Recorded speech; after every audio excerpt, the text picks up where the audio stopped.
Experts say the sun may set on Sunwing as the airline struggles to keep its operations afloat. Sunwing cuts half of winter flights from Saskatoon, and all winter flights from Regina Lindsay May always wanted a destination wedding. She and her fiancé originally had it planned for February 2022, but postponed to January of this year due to the pandemic. I got my pedicure and had my hair and dress ready to go, but 4 days before we were supposed to depart on Jan. 2 of 2023, I found out through social media that Sunwing cancelled absolutely everything from Regina, she said. I went through the 7 stages of grief in one day and had a couple of panic attacks, but we rebooked our flight for March 13th. On Tuesday, the Regina couple learned Sunwing had once again cancelled their flight out of Regina. Why did you even allow us to rebook and give us hope? She asked. Now, she and her guests are trying to rebook for a 4th time, this time through WestJet, as the $16,000 she paid for a wedding at a resort in Mexico is non-refundable. What I really want from Sunwing is for them to compensate for the time and effort of everyone having to go through this, she said. Sunwing has completely lost my faith in them. I never had a problem with them before, but I will never fly with them again. Certainly I don't see anyone in Saskatchewan having faith and trust in them anymore. May was offered an alternative of flying out of Saskatoon when her March 13th flight was cancelled, but she opted against it. That was a wise decision, as on Wednesday Saskatoon's airport confirmed that Sunwing would be cancelling half of its flights out of Saskatoon for the rest of the winter season.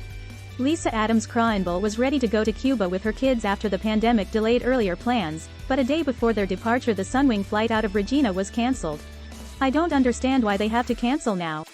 Sunwing is the only flight, from Regina, that flies directly to Cuba, she said, noting they are now flying out of Winnipeg. It was upsetting and frustrating. It's unfair that Saskatchewan gets cancelled. It was supposed to be the first plane ride and hot weather vacation for our kids. The family had saved up for the trip, but now a lot of the money will go to traveling to Winnipeg and accommodations there before and after the trip, she said.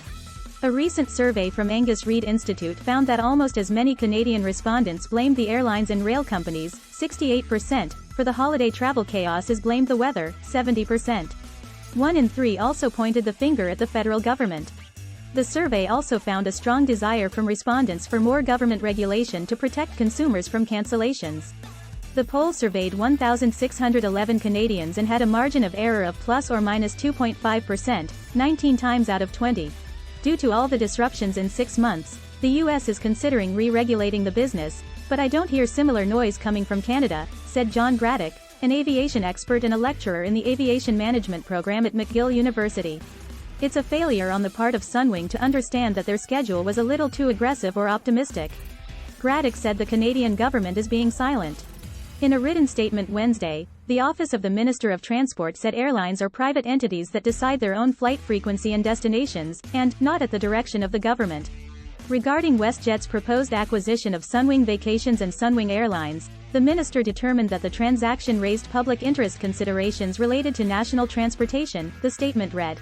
The minister takes this issue very seriously and is ensuring to consider and study all the public interest considerations that have been raised before providing a recommendation to the Governor and Council on the proposed purchase. Sunwing's future uncertain, experts. Graddick said Sunwing is now thinning out its schedule and pulling out of Saskatchewan to have a half-decent chance at keeping other destination flights running. He said the airline assumed it would be able to bring in 64 foreign pilots like in previous years, but the Canadian government did not allow those permits to be issued. Sunwing promised a lot more than they could. It seems Saskatchewan wasn't profitable for Sunwing, he said. The airline said a week ago that it got 7,000 complaints tied to the 2022 holiday travel season. Since then, talks of a class action lawsuit against the airline have been brewing. Graddick said Sunwing's reputation has been tarnished and loyal customers are dwindling. Its overambitious holiday schedule creating a lot of animosity, and the loss of brand value in the Canadian marketplace due to its actions, will end up having them pay a price, he said. There's no way Sunwing can escape some loss of market share and value.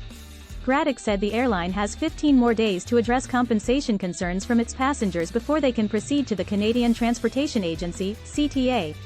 But then those passengers will join the other 33,000 Canadians who are already in front of the CTA with complaints of not being compensated by the industry. It's a mess created by the industry. Calgary-based independent aviation industry analyst Rick Erickson said Sunwing's decision-making has him at a loss for words. Sunwing has been profitable in the Saskatchewan market for a number of years, and just to abruptly cancel services there out of the blue is out of rationale, he said. Unlike in the US where airlines got $25 billion in outright grants, Erickson said, there were no grants in Canada, but carriers like Sunwing and Air Canada took short-term loans. He said the future of Sunwing is uncertain, as WestJet wants to buy the airline, hoping to tap into that eastern Canadian market and Sunwing's owned resorts, but that decision may not be concrete until summer.